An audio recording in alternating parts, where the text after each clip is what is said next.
The Gaza Strip is once again embroiled in conflict. This time, the focus is Rafah, a Palestinian city on the border of Egypt. Israel launched a military operation in Rafah, citing security concerns stemming from Hamas.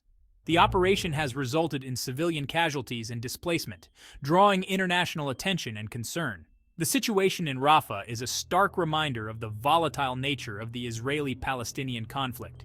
It also highlights the challenges faced by the international community in seeking a peaceful resolution. The recent escalation of violence in Rafah has been met with condemnation from various international actors. The United Nations has called for an immediate ceasefire and urged all parties to exercise restraint. Neighboring countries have also expressed their concern, fearing a spillover of the conflict. The situation in Rafah is complex, with a long history of violence and mistrust. Finding a lasting solution will require a concerted effort from all stakeholders involved. President Biden finds himself in a delicate position as he tries to balance his commitment to Israel's security with his administration's human rights concerns. The term red line has been used to describe the point at which the U.S. would find certain actions by Israel unacceptable. However, the exact nature of this red line remains unclear, leaving room for interpretation and potential miscalculation. Biden has condemned the rocket attacks by Hamas, while also urging Israel to exercise restraint in its military operations. This balancing act reflects the complexities of the U.S.-Israel relationship. The Biden administration is trying to navigate a path that acknowledges Israel's right to defend itself, while also upholding its commitment to human rights and a negotiated two-state solution. The use of the term red line itself has drawn criticism from some quarters. Critics argue that it sets a dangerous precedent and could embolden actors who believe they can operate with impunity up to a certain point.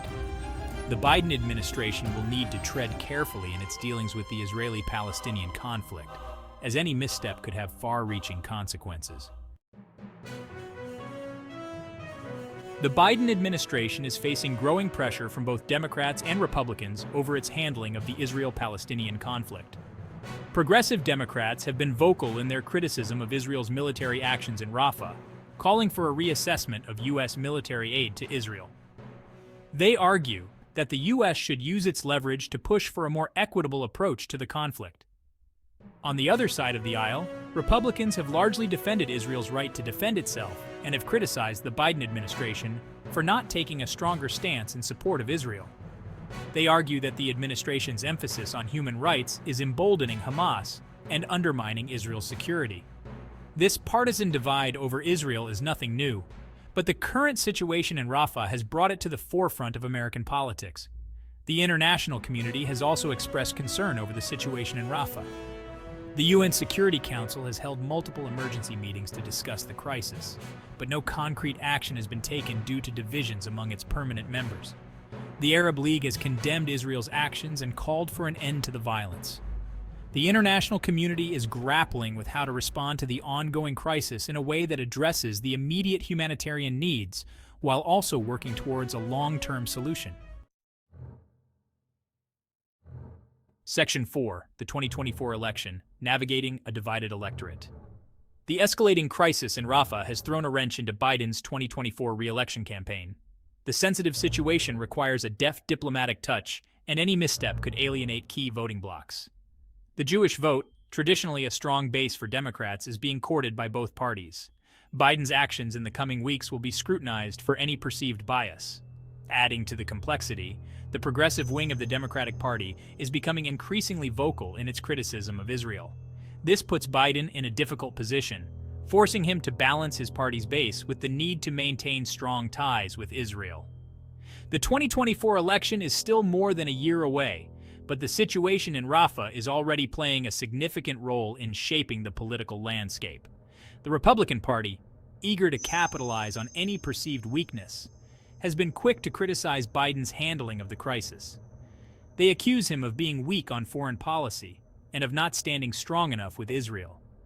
The Republican presidential primaries are likely to feature hawkish rhetoric on Israel, putting further pressure on Biden to demonstrate his commitment to the U.S.-Israel relationship. Section 5. The shifting sands of international relations.